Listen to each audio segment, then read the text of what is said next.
good afternoon. Today, no. This afternoon, I'm gonna make ano ba to? Ay, gawa ako ng itlog, babalat ko siya, tapos gagawa ako ng noodles na pancit canton. Ha? Ayan. Tapos, i-mix ko siya. Dito, lalagay ko siya. But before that, I'm gonna make this one first. Babalatan ko lang siya ganito. Gusto ko makita niyo. Mag-vlog daw ko. Nabuang na. Ganito, ginaganyan ko siya para madaling makuha yung balat.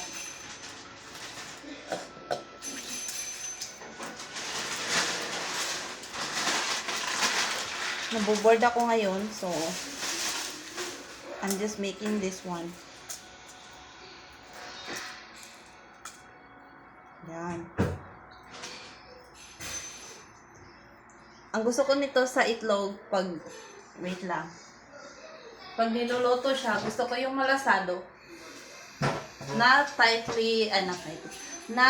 cooked, not really into like a hard-boiled egg.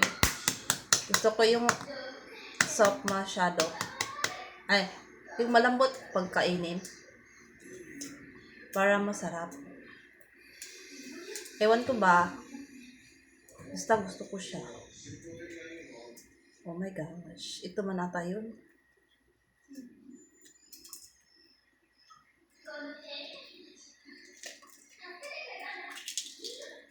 Kasi gusto ko siya, yung yellow niya. Yung egg yolk ng egg. Ilalagay sa kanin. Siya. Kasi 3 lang kami ngayon nasa bahay.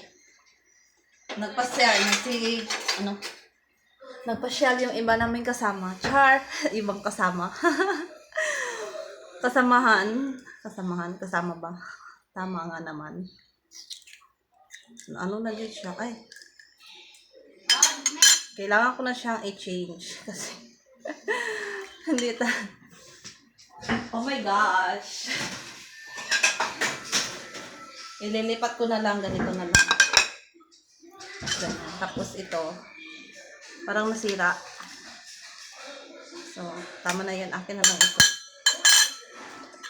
Ito sa akin. Tapos sa kanilang kay Cheche at kay Iko, ito na lang.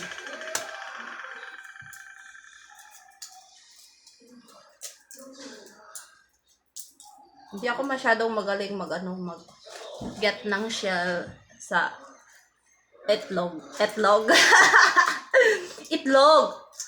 Ano ba yan? Uy, lata mo kayo Tagalog. Sorry about my pronunciation in Tagalog. I try my best to do my best.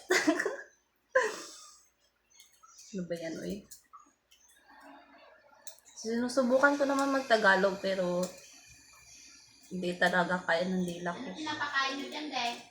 Kasi first language ko kasi ay Bisaya, kaya the way ako mag-pronounce ng Tagalog is different from the pure Tagalog. Like living in the Manila or in the Luzon area, they are fluent in Tagalog. Maybe if my first language is Tagalog, sigurado ako na magaling talaga ako mag-Tagalog. But sad to say, my first language is Bisaya. So, I'm gonna talk it like in Bisaya, Tagalog, or English. Like that one. So, tapos na siya. Ito na, kaso na siya na nasira. So, I'm gonna set aside this one and gonna make this one. So, naluto ko na siya. Ito, 3 pack ng noodles. I mean, each pack. Oo naman. Oo nga naman. 3 each pack ng pancit canton. Tapos, gagawan ko siya ng ganito. Kasi gusto ko siya ng 3 kasi kaming kakain. Like this one. This is Lucky Me! Yan. Masarap talaga itong ano, Lucky Me na pansit canton. Masarap.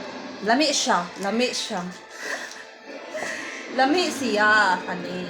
Mix na to na siya karon. I'm gonna mix this one after malagay ko lahat ng mixing seasoning. Taka naman kami. Dapat seasoning. Tama ba itong nilalagay? Gina-explain ako. Bombaw na ko eh. Sige. I'm gonna get a fork. This one. I'm gonna this one.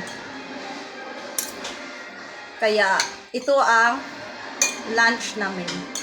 Late lunch. Cause it's Sunday, matagal kaming gumising. Around 7 a.m.